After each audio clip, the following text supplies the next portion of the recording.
Hello guys! Magandang hapon sa inyong lahat. On this regards from our Sagri channel, a faith healer o Zamatarder. So ngayong hapon na to, tignan natin sabihin sa inyo ng ating mga gabay. So this is a weekly gabay for the month of September 4 hanggang September 10 for the sign of Aries. So Aries, welcome to my channel. Ano kayong messages, advices, and spirit guides ang ating masasaga for today's video? Kanino kayang energy or kaganapan sa buhay ng mga Aries signs ang ating mga hagilap? So guys, this reading is a general reading namang hindi lahat makaka-resonate. Kunin lamang po makaka-relate sa inyo and comment down below kung kaninong energy ang ating nasagap. Because don't forget to like and subscribe my channel and hit notification bell for more videos update. Kasi maraming salamat po sa mga walang sawang mag-suporta sa aking channel, lalo na ang skip ng ads, naway pagpalain po kayo ng Diyos at may kapal siksik digdig umapaw na biyayang manambalik sa inyo. So let's see guys, what is the messages, advice sa ng ating angel spirit for the sign of Aries. So let's see and watch this. Okay.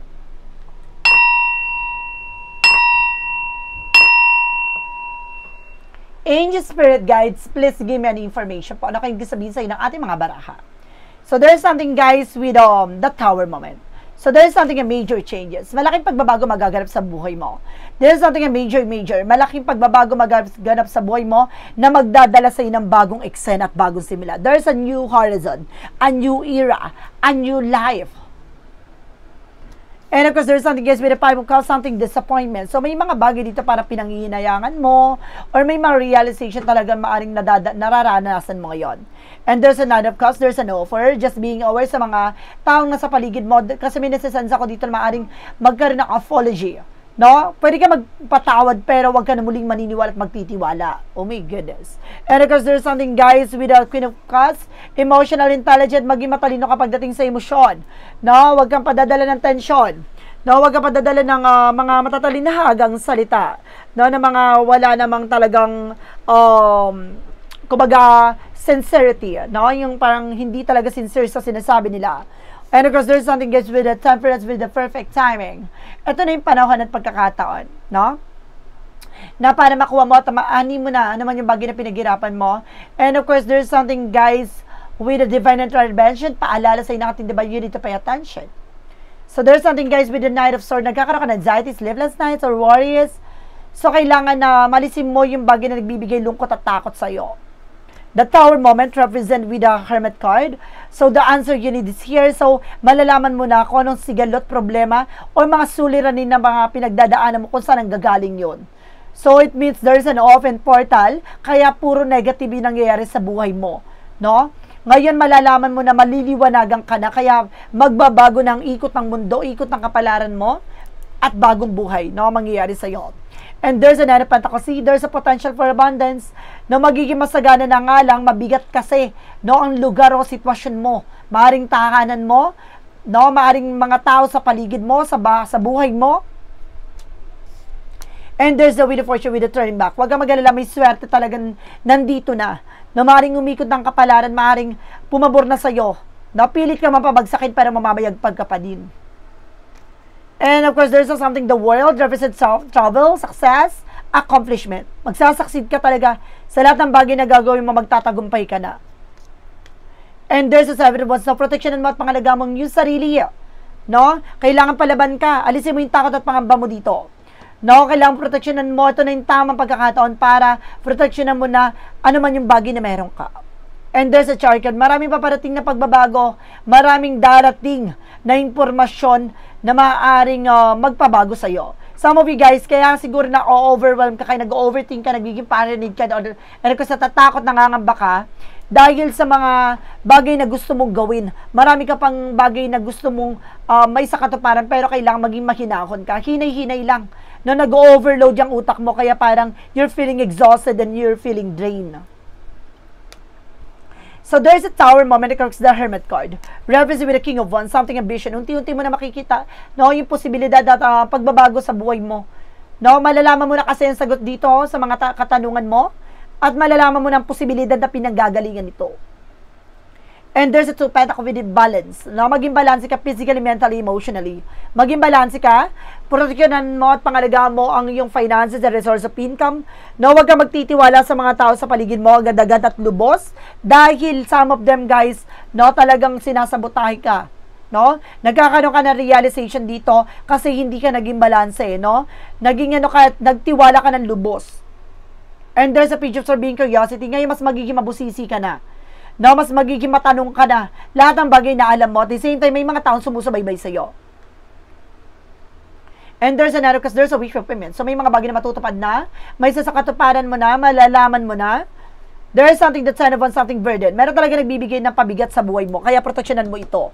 No, ito na yung tamang pagkakataon para matapos na yung sigalot, suliranin na pinagdadaanan mo. And of course, there's something, guys, with a justice card, karma. Huwag kang mag-alala. May paparating na karma. Ano man yung bagay na gagawin mo for your life na maaaring makukuha mo what you deserve. No, kung talagang ginawa mong motivation, lahat ng bagay na yan talagang, lahat ng bagay na yan talagang gusto mong makuha at mata mo, aanihin mo yan. So, kailangan magkaroon ka ng balance and control. For the outcome, this something, the Three of Swords. Marami talaga naiinggit dyan sa inyo, sa paligid mo, especially kapitbahay mo. Maraming chismosa, marites. And this is the 4 of Wands. A celebration is yours. No, magsasucceed ka talaga. No, maaaring magtagumpay ka. There's an homecoming, family gathering. There's an event. Maging balance ka lang. Maging kalmado ka lang dito. May mga taong kumbaga nagkakaroon ng realizations. No, there's an ease of story with a breakthrough. Tagumpay. No, talagang kumbaga, nagsisi sila sa kanilang ginawang kasalanan sa'yo, siguro binabalikan sila ng karma. No, there's a death card. No, there's an ending and a new beginning. Natapos na, o maaaring may mga bagay na mawawakasan na. No? At magtutupad yung mga pangarap mo, and there's an effort, maging mature ka, at maging grounded ka. No, wag ka nang magpapadala sa kanila. No, wag kang magpapadistract. Mag-concentrate ka, mag-focus ka. And there's a 7 of Pentacles with a harvest moment. Ano man yung bagay na pinagpaguran, pinaghirapan mo at and of course, pinunla mo, aanihin mo yan. Lahat ng biyaya na yan, makakamtan mo. No? So, let's see what is additional messages about sa finances and career, love life, at kalusugan. Let's watch this. Let's see what is additional messages tayo pagdating sa finances and career, love life, at kalusugan. So, let's see, guys. So, this is something the 2 of Swords. Pagdating sa finances and career, magkaroon ka ng decision talaga. Naguguluhan ka kasi hindi mo alam kung anong uunahin mo.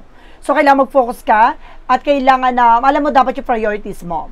And there's the Full card, no? There's something in new beginning, a leap of faith. Sinusubukan ng yung pananampalataya at tiwala. At huwag ka rin magtitiwala basta-basta sa mga tao sa paligid mo. There's something the judgment. Paalala, diba? You need to pay attention. Hindi lahat ng mga taong nakakasalamuha mo ay totoo sa'yo. Some of them, guys, kumukuha lang ng impormasyon. At tiwala mo. There's a King Man, guys. No, you're feeling stuck, you're feeling imprisonment, kasi at the same time, abandonment, or mga bagay na hindi ka makakilos, hindi ka makagalaw. Bagoy mo yung perspective mo. No? And there's a Page of Wands at may magandang impormasyon na maaaring mapabatid sa'yo. Na pagdating sa negosyo at buhay mo, you need to pay attention. Bagoy mo yung cycle, bagoy mo yung mindset mo. No, may magandang balita at magandang impormasyon, bagong idea. And there's a 6 of Swords with the transition. Makakalis ka din dyan sa situation na to. Or either kailangan mo lumipat ng negosyo or lumipat ng posisyon or sitwasyon. No, kasi napaka-negative dyan sa lugar na yan. Sa trabaho mo man yan or sa negosyo mo, mabigat. Pagdating sa love life, there's something that's strength of with confident. Lakas naman loob mo, maging matapang ka. Alisin yung takot at pangamba, alinlangan, alisin. And there's another sword na bibilis ang takbo na situations, na magiging magaang na pakiramdam mo. And there's a devil card. Mag-ingat ka kasi meron talaga dito with the devil energy na there's something tukso or negatibo. Sabotahe pala. No, may tumatraidor sa'yo, may taong gumagawa ng hindi maganda. There's a gayuma or there's an evil eye. Or let's see. And because there's something that a magician, oh my God, ginagawa talaga ng black magic, guys. No, hindi lang siya tungkol sa ano tong, kumbaga, hindi siya tungkol sa evil eye lang or negative energy, tungkol din siya sa kulam. Oh my God, or gayuma. So, see, napapalibutan kasi ng toxic and negative, guys. Kaya alam nyo, guys, pagdating sa relasyon, lagi ka naluloko. O lagi kang iniiwan. No, lagi kang napaglalaruan. No, dahil may taong nanalbahis sa'yo dito na ginawang ka para hindi ka maging masaya. Or either, guys, no, pares kayo ng person mo, baka, no, kumbaga, marami kayong suliranin na pinagdadaanan ngayon ng person mo. na marami kayong nararamdaman, parehas kayo ng person mo. Kalusugan. There's a 10 of Cups. Inggit sa pamilya. No, there's a 9 of Pentacles. Maging secure kayo dito sa inyong ginagawa sa pamilya, maging secure kayo. Don't posting nga by social media. Ni-stalk niya kayo. May picture kayo ng pamilya nyo. And there's the Hierophant. See? Religious factor. Sabi ko na eh. May palipad hangin pa. Atake, diba? No, there's a Page of Cups. Hindi ka makatulog. Balisa ka, diba? Maraming tumatakbo sa utak mo. And there's a 6 of Pentacles. May binayaran to. May inutusan. No, and because there's something that's sabi with the sneakiness. See? Kumukuha ng informasyon to, ibig sabihin nakakasalamuhan, nakakausap mo pa. Mag-ingat po kayo. So let's see what is additional messages with the magical fire messages advice that because of pick a yes or no. So let's watch this. We're back. So nandito na tayo with the magical fire messages advices for you guys. Okay. Let's see. There's a vegetarian. So kailangan nyo talaga more on veggies ha. Iwasan yung mga karne muna. Kasi may nahihirapan ka ma-detoxify. Nahirapan ka matunawan. And there's something, express your individuality, allow yourself to shine because you're awesome. Naipakita mo kung sino ka talaga, ano kakayanan, kaalaman mo, yung bagay na kaya mo i-share sa ibang tao. And there's assertiveness. Alam mo dapat sa sarili mo yung grounds mo. Alam mo dapat sa sarili mo yung pinaniniwalaan mo. At alam mo sa sarili mo dapat yung ginagawa mo. What is the yin and yang oracle card? And of course, there's something guys with the stability and flow, dadaloy na. No, magandang kapalaran sa'yo. And of course, you are dealing with the Ace of Fire. Leo Aries Sagittarius. No, pares kayo ng chapter nito person mo. There's a masculine energy. No, very masculine yung person mo ha. Or you are also very masculine. What is the synchronicities represent what? Finder of the lost things. So, wag mo nang hanapin yung mga bagay na nawala na or tinanggal na. No, parte yun ng pagkatao mo na tinatanggal sa buhay mo yung bagay na hindi na makakatulong. And there's a silence. See, I told you, di kang bibig tahimik sa mga plano dapat. And speaking truth, malalaman mo ang katotohanan the more na tahimik ka. No, ibig sabihin may mga makakatingdila dyan na maaaring, kumbaga malaman mo na yung taon na yun pala ay maaaring mingit-ngit at galit sa'yo. No, the more na wala sila makuha na impormasyon sa'yo, the more sila magiging mas talkative. Now, there's something else with the trouble. Magkakaroon ka ng trouble dito. A lot of experiences. And there's an unexpected all of the sudden. So, may mga biglaan talagang pagbabago. Some of you guys travel, unexpected travel, unexpected eksena sa inyo na person mo, ganon. Archangel Michael messages. Your children are watched over by eagles. No? Ginagabayan daw ng ating angel spirit, ng ating Archangel, ang iyong mga anak. Jesus' loving quote said, I am the good shepherd, the good shepherd given his life from the sheep. No, yung mga, alam mo, binibigay ng ating Panginoon yung mga bagay na makakabuti sa'yo. Alam ng ating Panginoon yung mga bagay na karapat-dapat para sa'yo. What is an angel's number represent what? Okay, so there's something, guys, with okay, wait. Okay, so there is something 10-1 or 101 starting over. Happiness is linked to self-expression, growth, and experience. Learning for failure is the key. Happiness is a real, possible, and around. Understand it's a process and a pursuit of it. Joy is a fluid. Isn't that little things and the big ones feel are fun. Start fresh. So see, kumbaga sinasabi dito, huwag kang magsawa na magsimulang muli. Ang kaligayahan ay maaaring makakamtan mo yan. No, kailangan mo enjoy yung bawat moment, enjoy mo yung bawat ginagawa mo dahil marami kang bagay na matututunan dyan. So let's see what is the Money Move Oracle deck.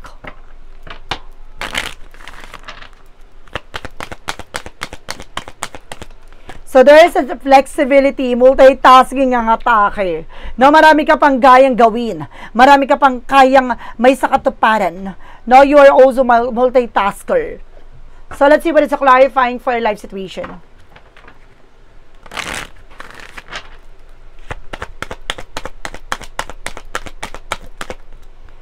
Wise counsel.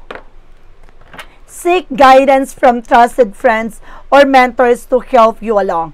Humanap ka na isang gabay o isang bagay na tutulong sa iyo na pagkakatiwalaan mo, na makakatulong sa iyo for to enlighten, na para maliwanagan ka, for clarifying for your love situation.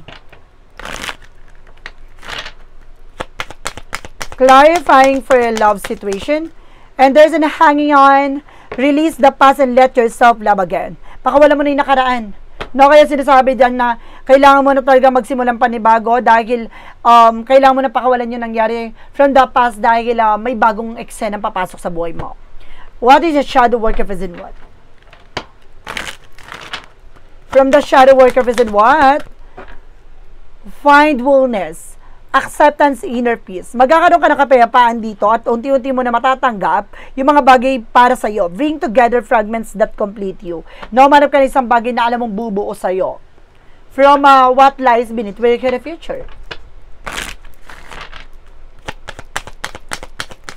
Okay, there is getting a room. So, hotel, motel, seat, business, pleasure. Ibig sabihin, marami ka makikilala dito. Sa likod nito, marami ka makikilalang very high standard. No? Mataas ang rango, mataas ang salary. Maring itong tao na to yung magdadala sa iyo ng pagunlad. No? Paglago. No? Marami ka pang bagay na marami ka pang tao makakasalamuha, marami ka pang tao makikilala. Huwag mong i-close yung sarili mo sa isang tao na yan dahil may tao pang dating sa buhay mo. So, guys, let's see what is a part of the letter represent what?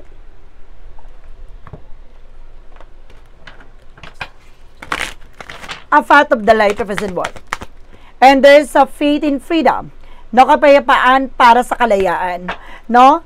At sinasabi dito, magkakaroon ka ng kapayapaan dahil din sa paniniwala at pagtitiwala at pananampalataya. I have come, my mind and I trusted my doubt to God, releasing them all. I trust in His perfect providence and surrender to His will.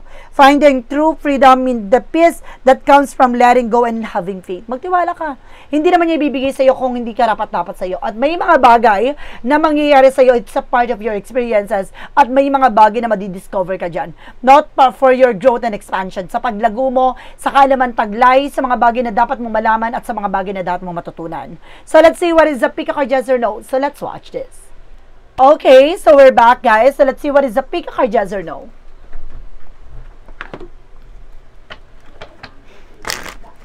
With a pick a card, yes or no. Alamin natin magiging sagot sa tanong mo. Let's start with the number 1. There is a yes. Walk before you run, fresh outlook, baby step. So ito, no, kung maggamayan mo muna, kailangan mo muna sa umpisa, kailangan maging mahinahon ka hanggang sa makuha mo yung tamang pagkakataon at magpatuloy ka sa bawat gagawin mo. No? First step lang yan. Kung kailangan hinay-hinay lang, huwag ka magmadali. Number 2, there is a yes again. Wisdom to support you, root, go deep. Napakalalim nito. Maraming sumusuport at gumagabay sa'yo dito. Na magtiwala ka sa sarili mo. At yes, oo, magtatagumpay ka. And yes, sige, ilaban mo. Magiging maganda decision mo.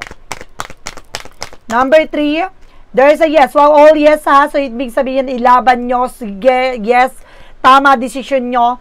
Your dreams take flight, fluttering around busy. No, mamamayagpag ka dito. Ibig sabihin, lahat ng pangarap mo, kailangan mong, kumbaga, may sakatuparan yan. Kailangan ituloy mo. Kailangan mo, gamitin yung sarili mong pakpak sa paglipad. Huwag kang matakot, huwag kang mangamba. Hindi mo kailangan na maapektuhan sa mga sasabihin ng iba. Bagkos, kailangan mong gawing inspirasyon yung mga talak-talak nila. So guys, this is a weekly gabay for the month of September 4 hanggang September 10 for the sign of Aries. Aries, maraming salamat po for this wonderful reading. So once again, this reading is a general reading namang hindi lahat makaka-resonate.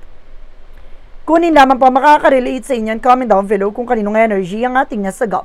And of course, don't forget to like and subscribe my channel and hit the question bell for more videos update. Dahil kasi maraming salamat po sa mga walang sawang pagsuporta sa aking channel, lalo-lalo na ang dinigiskip ng adsaway pagpalaing po kayo. Nang Diyos at may kapalsiksik liglig na gumapaw na biyayang manang balik sa inyo. Maraming salamat guys at see the next video. Bye-bye and babush.